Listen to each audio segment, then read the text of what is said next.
Namaste.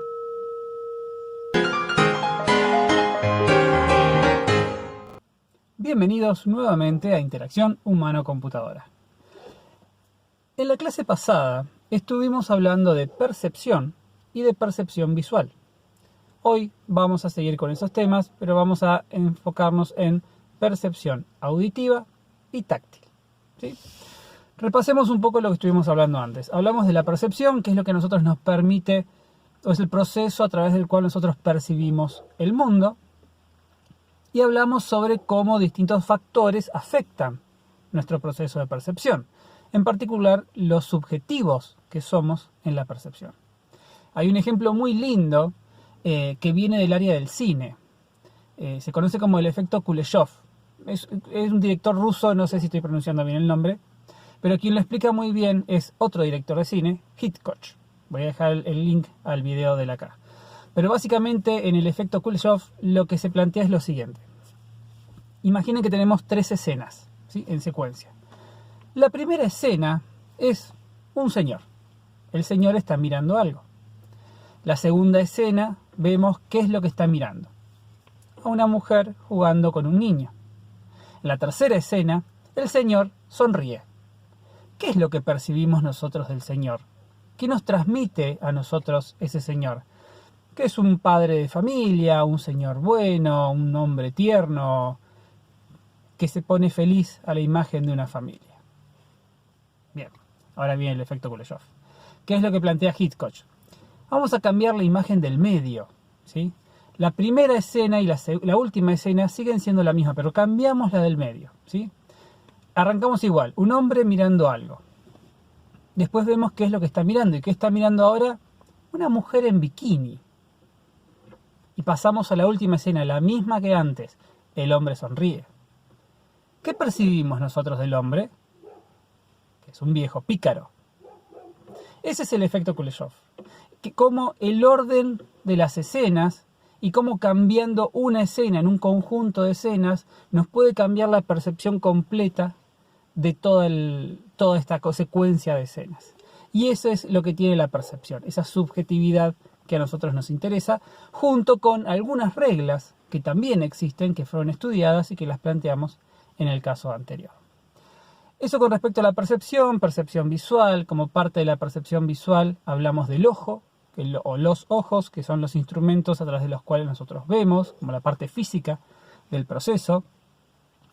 Un dato curioso que no di en el video anterior, recuerden cuando veíamos este gráfico mostraba que en la fovea, el punto de máximo detalle de nuestro ojo, donde tenemos el foco, tenemos todos sensores para detectar color, ¿sí? Pero si miran bien el gráfico van a ver que hay una parte donde no hay nada, hay como un vacío. ¿Ese es un error del gráfico? No. En realidad, en una parte de nuestra retina, en los 2 ojos, no tenemos sensores.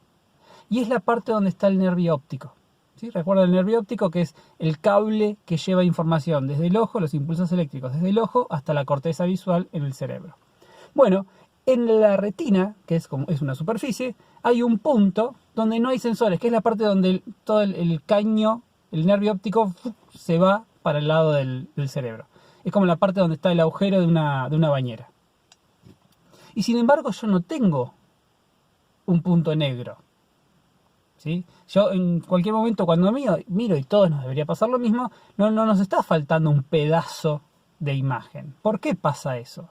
Bueno, eso es algo muy fantástico que hace el cuerpo humano. En realidad lo que está haciendo el cerebro es completar ese vacío, ¿sí? Nosotros en realidad la información que el ojo le manda al cerebro le está mandando ese círculo negro, porque ahí no le está mandando nada. Pero el cerebro lo que hace es completar esa información con lo que hay en la periferia. Y hay varios ejercicios, voy a dejar un link en la descripción de este video a un ejercicio que uno puede hacer para detectar dónde está ese vacío, ¿sí? Hay que hacer un juego con unas letras y cuando uno se mueve en cierta posición hay una letra que desaparece. ¿Por qué desaparece? Porque cae en el punto ciego y el cerebro lo que hace es rellenar ese punto con lo que hay alrededor, ¿sí? Es muy fantástico, les dejo el link para que lo hagan. Y hay muchos ejemplos que a mí me encantan, que tienen que ver con la percepción, en particular con la percepción visual. Este, por ejemplo, es un edificio de departamentos en China, un edificio gigante, y ahí cuando uno lo ve, se ve como un edificio normal, pero cuando uno empieza a acercarse, nos damos cuenta que las ventanas están dibujadas. ¿Por qué están dibujadas? Este es un edificio muy grande, pero toda esta fachada del edificio originalmente no tenía ventanas. Era un gran muro gigante, sólido y liso. Y a la gente le chocaba mucho, le resultaba muy desagradable esa visión. Entonces, ¿qué se les ocurrió? Dibujarles ventanas. Y eso mejoró la percepción que tenía la gente del edificio. Un ejemplo tonto. Segundo ejemplo tonto. En una ciudad de Inglaterra, en un pueblito de Inglaterra, tenían una ruta que pasaba por el medio del pueblito. Y ya no sabían qué hacer para lograr que los autos pasen más despacio. Entonces lo que se les ocurrió es, sobre la recta, dibujar las líneas de la ruta como si fuesen curvas. La ruta es recta, pero las líneas hacen el movimiento de la curva, entonces la gente cuando viaja ve las curvas y automáticamente baja la velocidad. Segundo ejemplo, me quedan dos más boludos y termino. Tercero, esta es una mujer que tiene una deformación en los ojos, un problema genético, y esa deformación le generó un tercer tipo de sensor. ¿Sí? Yo les decía que tenemos dos sensores, uno para color y otro para blanco y negro. Esta mujer tiene un tercer sensor, lo que significa que esta mujer ve más colores que nosotros. Ve cosas diferentes a lo que vemos nosotros. Es una artista que pinta y ella pinta lo que ve. Entonces pueden ver la página web de esta mujer y van a poder ver todos los cuadros que tiene y la forma como ella mira el mundo o cómo lo percibe. Último, y termino por ahora. En Chicago, en Estados Unidos, la reglamentación para las luces amarillas dice que la luz amarilla tiene que durar entre 3 y 6 segundos.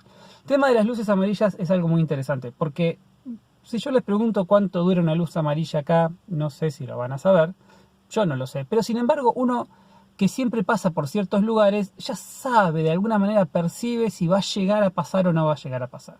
Y ahí está en juego la percepción. Bueno, el tema es que en Chicago, que la gente estaba acostumbrada a las luces amarillas de 3 segundos, decidieron bajarlo a 2,9, sin decirle nada a nadie. De un día para el otro, las luces amarillas pasaron a 2,9 segundos. Bueno, a partir de ese cambio, tuvieron 77.000 multas más por pasar semáforos en rojo, lo que fue equivalente a 8 millones de dólares. ¿Sí? ¿Por qué? Porque jugaron con la percepción de la gente. La gente estaba acostumbrada a 3 segundos, de alguna manera la gente sabía si iba a llegar o no, y se los bajaron a 2,9. Entonces cuando pensaban que iban a llegar, en realidad no llegaban y ahí les mandaban la multa. ¿Sí? Todos esos son ejemplos que a mí me encantan, que tienen que ver, que juegan con nuestra percepción. Y eso es lo que nosotros vamos a hacer. Y eso es lo que nosotros queremos hacer, jugar, aprovechar la percepción de las personas para hacer mejores interfaces. Y ahora hablemos de la percepción auditiva. Hablemos de los sonidos. ¿Sí? Cuando hablamos de la percepción auditiva, estamos hablando de la percepción y nuevamente ese modelo de procesador humano es equivalente, se sigue aplicando. En este caso, en vez de hablar de imágenes, estamos hablando de ruidos, de sonidos. Pasan por el mismo proceso y generan las mismas respuestas, a veces conscientes y a veces inconscientes. Y todo eso sigue siendo subjetivo. ¿Sí? Y cuando hablamos de sonido, ¿qué mejor forma de ver cómo nuestra percepción se ve afectada con el sonido que con este sonido?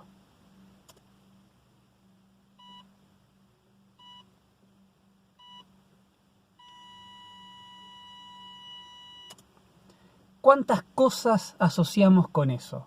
Todos sabemos lo que es eso, todos sabemos lo que significa ese sonido, todos nos imaginamos la situación en la cual se genera ese sonido y todo el ambiente y sentimientos que pueden estar asociados a ese sonido tan sencillo. ¿Sí?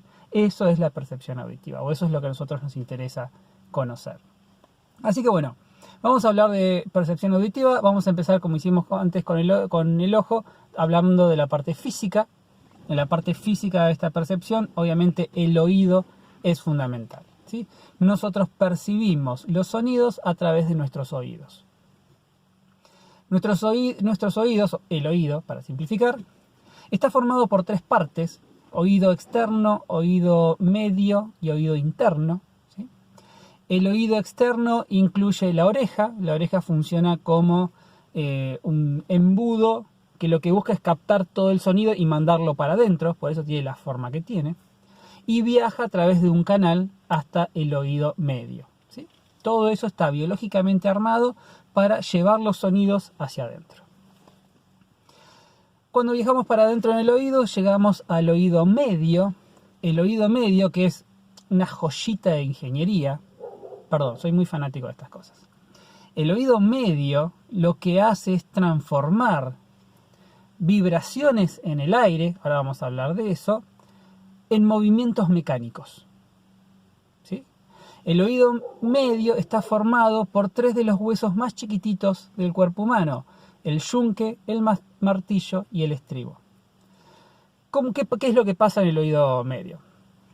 En el oído medio, cuando recién llegamos del oído externo, hay una membrana, ¿sí? Esta membrana lo que hace es, cada vez que llegan sonidos, vibra, ¿sí? Esta vibración se corresponde con los sonidos que están llegando, y esta vibración hace que 3 huesos, yunque, martillo y estribo, articulen y se muevan. Entonces, lo que está haciendo la membrana junto con estos 3 huesos es transformar las vibraciones del aire en movimientos mecánicos. Esos movimientos mecánicos se conectan con el oído interno, el cual es el encargado de transformar los movimientos mecánicos en impulsos eléctricos. Porque como tenemos el nervio óptico, también tenemos el nervio auditivo, que es el que manda los impulsos eléctricos desde el oído interno hacia el cerebro, ¿sí? Si lo pueden ver en detalle, véanlo, léanlo, porque es una cosa fantástica. El oído, ya estoy hablando de cualquier cosa ahora, ¿eh? El oído medio, por ejemplo, está conectado a la nariz. Si alguna vez uno siente cambios de presión o tiene un malestar en los oídos y hace así, lo que está haciendo es jugando con las presiones, porque nosotros podemos controlar la presión del oído medio a través de la nariz. Cuando tenemos mucho moco, en algunos casos en particular con los chicos y la otitis, es moco de la nariz que se va para el oído. Es totalmente desagradable.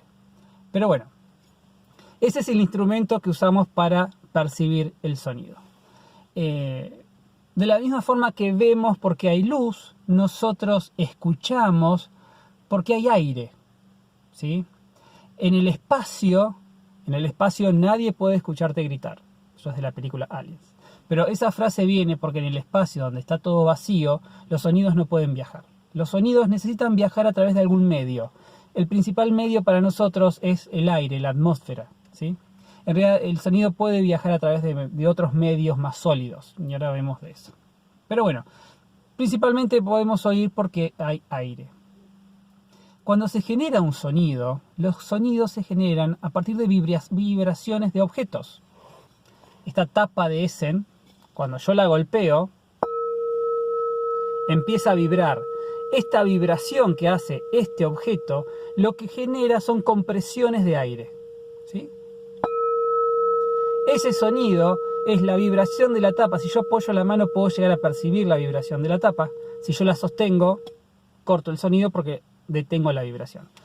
Pero esa vibración de un objeto físico genera compresiones del aire, ¿sí? Y esas compresiones de aire se empiezan a trasladar, y eso es lo que mi oído externo percibe, lo manda para adentro, y esas compresiones de aire son las que hacen mover la membrana que tenemos en el oído medio, que termina transformándose en el sonido que yo percibo en mi cerebro. Esas compresiones del aire, ¿sí?, tienen distintas características, las podemos asociar a ondas, y las ondas suelen ser las imágenes que nosotros más asociamos al sonido, ¿sí? Las características de las ondas son las características de los sonidos, que tienen que ver con el timbre, la intensidad y la amplitud. El tono, perdón. Tono, timbre e intensidad. Esto tiene que ver con características físicas de la onda que se asocian a características físicas de esa compresión de aire, ¿sí? Cuántas ondas tengo en un mismo intervalo de tiempo, el tamaño de la onda, el largo de la onda, todo eso define características de los sonidos, ¿sí?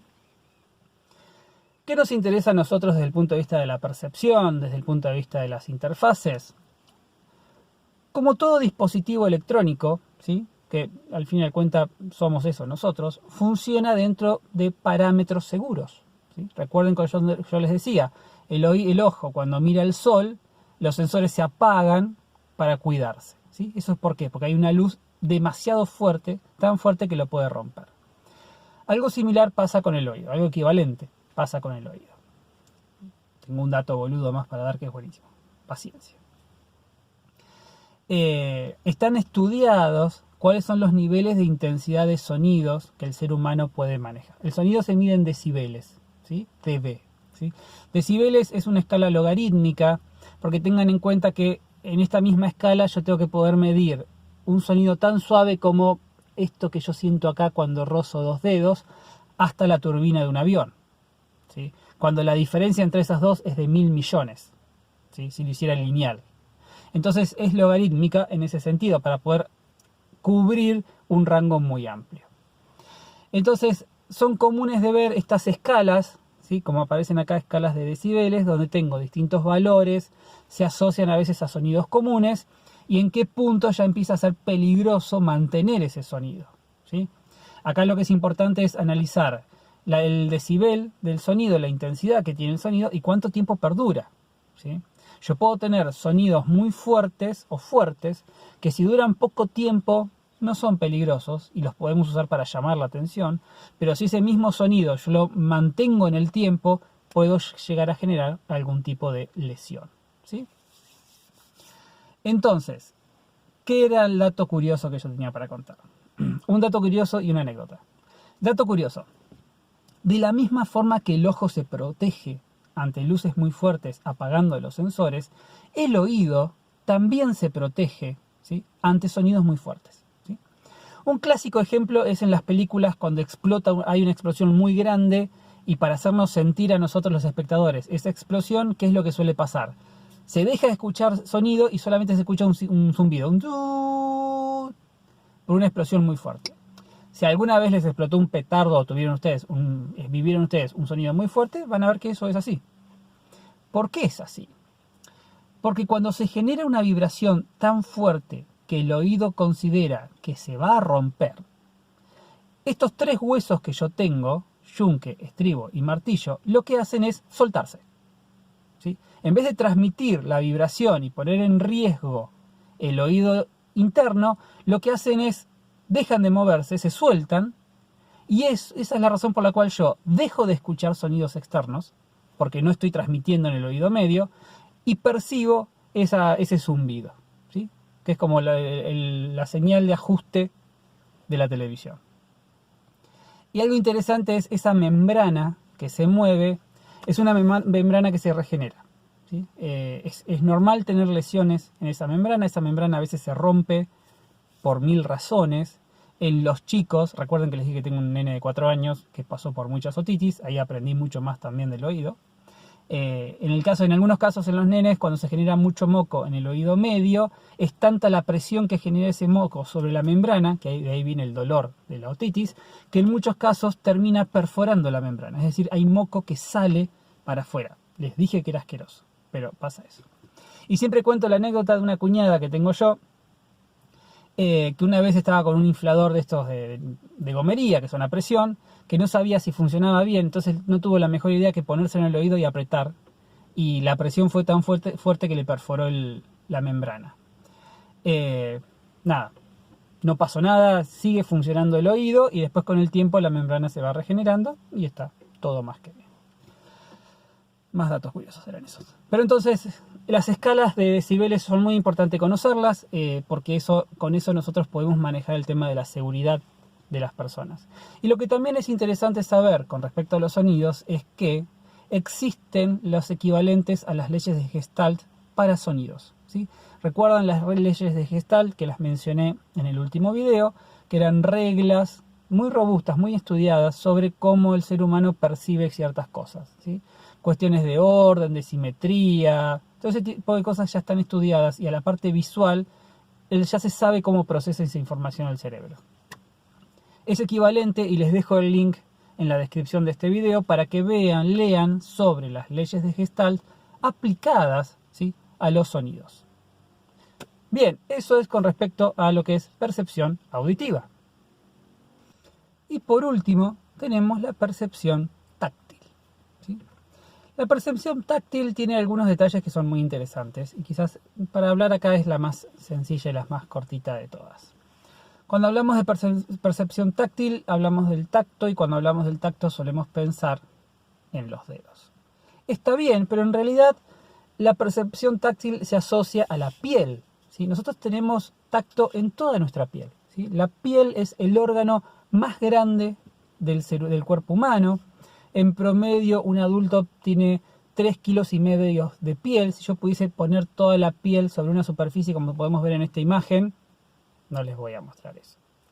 Si yo pudiese poner toda la piel en una superficie, tendría más o menos unos 2 metros cuadrados desagradables, pero serían 2 metros cuadrados. Pensamos en los dedos porque, como la fovea es el punto de máximo detalle de la vista, la yema de nuestros dedos es el punto de máximo detalle de nuestro tacto, ¿sí? Y lo que tiene muy interesante el tacto, desde el punto de vista de priorizar nuestros sentidos, sin duda para nosotros la vista es el sentido más importante, le sigue el oído y en un tercer lugar, medio lejos, viene el tacto.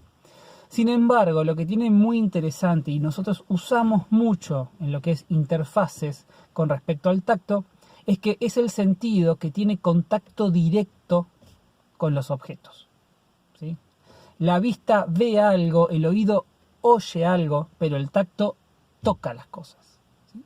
Fíjense cuántas veces usamos el tacto para resolver dudas, ¿sí? Cuando yo miro algo y no sé, ¿eso está frío o está caliente? Y lo toco. ¿Por qué? Porque el tacto me da esa seguridad, la seguridad de que estoy en contacto directo con el objeto en cuestión. Algo que la vista y el oído no lo pueden hacer. Pero concentrándonos en lo que son las yemas de los dedos, nuestra piel está formada por una serie de capas y esas capas están llenas de sensores. Tenemos distintos tipos de sensores.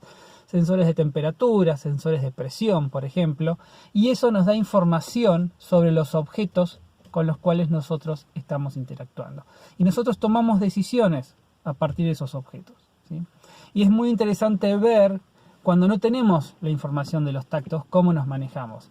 Y uno de los principales lugares donde eso pasa es en los teléfonos. En los teléfonos táctiles yo no tengo información, no tengo feedback táctil de lo que estoy haciendo. Y acá, por ejemplo, podemos volver a cuando hablábamos de los autos, ¿sí? Ustedes se acuerdan, yo les mostraba en el primer auto las rejillas de ventilación, ¿sí? Las rejillas de ventilación tienen una serie de controles para mover la dirección, ¿sí?, a la cual va a salir el aire y abrir y cerrar la rejilla. Todo eso, gracias a mi tacto, lo puedo usar sin mirarlo. De vuelta, cuando hablábamos del auto, decíamos que la principal función de quien está en el auto es manejar. Por tanto, la atención tiene que estar en su gran mayoría puesta en lo que pasa adelante. Y yo quiero poder operar con las cosas del auto, preferentemente sin tener que verlas. Las rejillas de ventilación es uno de esos casos. Son muy sencillas de usar y lo puedo hacer todo sin mirarlo. Tesla, uno de los quizás de los constructores de autos más famosos ahora, que hace autos eléctricos muy famosos, muy importantes. No sé si alguna vez vieron el interior, pero acá les voy a mostrar una foto. El interior es el volante y una gran pantalla touchscreen, como un televisor de 22 pulgadas y eso es todo. Y lo que tienen, y hay un artículo que dejo en la descripción sobre eso, es que el control de las rejillas de ventilación de los autos se hace a través de esas pantallas táctiles. Eso quiere decir que si yo quiero regular la dirección a la cual va el aire, o quiero abrir o cerrar, lo tengo que hacer a través de una pantalla táctil. Yo no sé, no tengo feedback sensorial cuando toco una pantalla táctil. Estoy obligado a mirar la pantalla. Eso quiere decir que, a diferencia de este modelo que yo les mostraba, donde puedo hacer todo sin mirar, acá en un Tesla estoy obligado a desviar mi atención a la pantalla táctil para saber dónde estoy tocando las cosas. Lo que no está bueno. Y es algo que le critican. Lo mismo pasa con los cajeros automáticos o con los benditos touchscreen de Aerolíneas Argentinas, ¿sí? al no tener ese feedback sensorial, uno no sabe, tocó, pero no sabe si realmente la pantalla sensó el toque o no lo sensó. Todo eso hace a la importancia que tiene para nosotros, y a veces no lo medimos, el sentido del tacto. ¿Sí? Bien, esos son los sentidos, esa es la parte de percepción que a nosotros nos interesa. Algo que me olvidé de decir con respecto a la percepción auditiva, yo les decía que podemos oír porque el sonido viaja a través de un medio, que en nuestro caso es en su gran mayoría el aire. El sonido viaja a unos 340 metros por segundo en condiciones ideales de aire seco, ¿sí? Si quieren redondeen a 300 metros por segundo. Y algo que está muy bueno hacer, si quieren hacerse los cancheros, es cuando hay tormenta, la luz viaja más rápido que el sonido. Entonces cuando hay un relámpago, después del relámpago siempre viene un trueno. Pero como la luz viaja más rápido que el sonido, primero vemos el relámpago. Entonces lo que pueden hacer es, donde ven un relámpago, empezar a contar en segundos, 1.000.001, 1.000.002, 1.000.003, hasta que escuchan el trueno. Multipliquen por 300 esa cantidad de segundos y les da a qué distancia cayó ese relámpago. Y se dan una idea de qué tan lejos está la tormenta o no. Y de la misma forma que yo les decía que a mí me resulta muy impresionante cuando uno ve algo que está muy lejos, el hecho de que si lo estoy viendo es porque hay un rayo de luz que le pega a eso y viene hasta acá y entra en mi ojo. Lo mismo pasa con el oído, ¿sí? Cada vez que yo escucho un sonido, eso es una vibración que viajó a través del aire hacia mi oído. Ya sea algo que está muy lejos o simplemente ese leve sonido que yo puedo escuchar cuando paso el dedo por acá, eso es un objeto que está vibrando, ¿sí? Y por eso lo puedo escuchar. Hay un video muy lindo, les dejo acá el link para que lo vean, donde se estudian cómo hacen distintas aves para volar haciendo poco ruido, ¿sí? Y comparan 3 animales, una paloma, un halcón y un búho, ¿sí? Y la forma de evaluar cómo logra, en particular el búho, no hacer sonido cuando viaja, es evaluando cuánto aire desplaza o cuánto aire mueve mientras está volando. Porque si no mueve aire, no genera las ondas de compresión, y si no genera las ondas de compresión, eso quiere decir que no genera sonido. Bien, basta con datos anecdóticos y boludos. Con esto terminamos lo que es la parte de percepción, nos queda hablar un poquito de la parte de memoria. Eso lo vamos a hacer en otro video, idealmente esta semana. Esta semana, si logro hacer este otro video, terminamos con la parte humana y ya empezamos la semana que viene a lo que es la ingeniería de software. Necesito, ¿sí?, que para la semana que viene ya cada uno de ustedes sepa en qué proyecto va a trabajar para esta materia. Porque a medida que vayamos avanzando con lo que es la ingeniería de software, voy a ir planteando actividades que ustedes van a tener que hacer en pos de esta gran o esta interfase ideal, que las van a tener que ir desarrollando con un deadline. Entonces lo ideal es que para la semana que viene ya tengan definido en qué van a trabajar. Así que si no lo tienen definido o lo tienen definido, en tal caso resuélvanlo y me mandan un mail y lo charlamos. Eso es todo por hoy. Espero que estén bien, espero que estén adentro y se estén cuidando. Nos vemos en la próxima.